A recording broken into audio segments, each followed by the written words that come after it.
বাইকের বারবার clutch plate লাগানোর পরেও টিকছে না, কিন্তু এই বাইকের একটা আলাদা সমস্যা, সেটা হচ্ছে এই বাইকের যে বাড়িটা আছে বাকি বাড়িটা নতুন অবস্থা থেকে একটু বাঁকা। এই জন্য বাইক যখন 60-70-এ থাকছে সে সময় যখন ক্লাচ ধরা হচ্ছে তখন কিন্তু ঘেরাত ঘেরাত করে একটা আওয়াজ হচ্ছে এবং গিয়ারটা ফ্রি নাই, গিয়ারটা আটকে আটকে হচ্ছে, মনে হচ্ছে গিয়ার বক্সের সমস্যা। কিন্তু এই বাইকের পুরোটাই ক্লাস অ্যাসেম্বলির অসুবিধা। আর এই ক্লাস অ্যাসেম্বলি নষ্ট হওয়ার পিছনে কয়েকটা কারণ আছে। মূলত ফার্স্ট কারণ হচ্ছে আপনারা হাফ ক্লাস করে গাড়ি চালাচ্ছেন এবং লুজ মোবাইল উঠাচ্ছেন, রেট অনুযায়ী মোবাইল উঠাচ্ছেন না। এই বাইকটার সমস্যা একটাই, সেটা হলো বাইকের টান টান সব ঠিক আছে, যখন গাড়ির ক্লাস ধরে তখন ঘেরাত ঘেরাত করে আওয়াজ আসে। সেহেতু এই বাইকটা যখন কয়েক জায়গায় দেখাইছে, দেখানোর পর যখন কাজ হয় নাই তখন আমার এই ভিডিও দেখে আমার কাছে নিয়ে আসে এবং এই ভাইটা আমার পরিচিতই ছিল। তারপরে আমার ভিডিওটা দেখে আমাদের এখান থেকে গাড়ি কিনা, সেও তো এই ভাইটা আমার কাছে যখন নিয়ে আসে তখন আমি যখন ক্লাস অ্যাসেম্বলিগুলো খুলে দেখি যে ক্লাসের যে বাটিটা আছে হাফ ক্লাস হুইল ক্লাস এই দুইটাই হচ্ছে বাঁকা।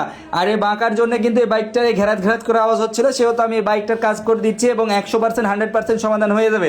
তো বাইকের যখন আপনারা কাজ করবেন তখন অবশ্যই ক্লাস প্লেট শুধু না ক্লাস অ্যাসেম্বলি পরিবর্তন করবেন। এই বাইকটার প্রায় 4-5 বার খোলা আছে, কিন্তু শ্যাপে বাড়ি দিয়ে খোলা আছে। এই বাইকটার কিন্তু শ্যাপটা অনেকটা হয়ে গেছে।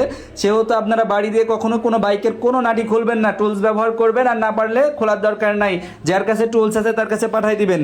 তো বাইকের যখন আমি বাইকের কাজ করি তারপরে ভাই বলে যে ভাই অনেক টাকা খরচ করছি, কিন্তু ক্লাস প্লেট প্রেশার প্লেট কতবার চেঞ্জ করছে ভাই নিজেও জানে না। তো আমার কাছে নিয়ে আসার পরে কিন্তু আমি এই বাইকটার কাজ করে দিচ্ছি এবং আপনারা দেখতে পাচ্ছেন এই বাইকটার আমি কিভাবে কাজ করছি। প্রতিটা কাজ কিন্তু টুলস এবং স্পেশাল টুলস এবং সব টুলস দিয়ে কাজ করা হচ্ছে। তো বাইকের যখন কাজ করবেন তখন সবাই স্পেশাল টুলস দিয়ে কাজ করার চেষ্টা করবেন। স্পেশাল টুলস না থাকলে আমার কাছে বলবেন, আমি কোড এবং পার্ট নাম্বার দেখে আপনাদের স্পেশাল টুলস আপনারা যদি ক্রয় করেন সে ঠিকানা দিয়ে দিব ইনশাল্লাহ। তো বাইকের যখন তেল বেশি খাবে তখন কিন্তু বাইকের ক্লাস অ্যাসেম্বলিটা আপনাদের চেক করতে হবে, বাইকের ক্লাস অ্যাসেম্বলিটা ঠিক আছে কিনা। টপ স্পিড কমে যায় সাধারণত ক্লাস প্লেট কেটে গেলে এবং ঘেরাত ঘেরাত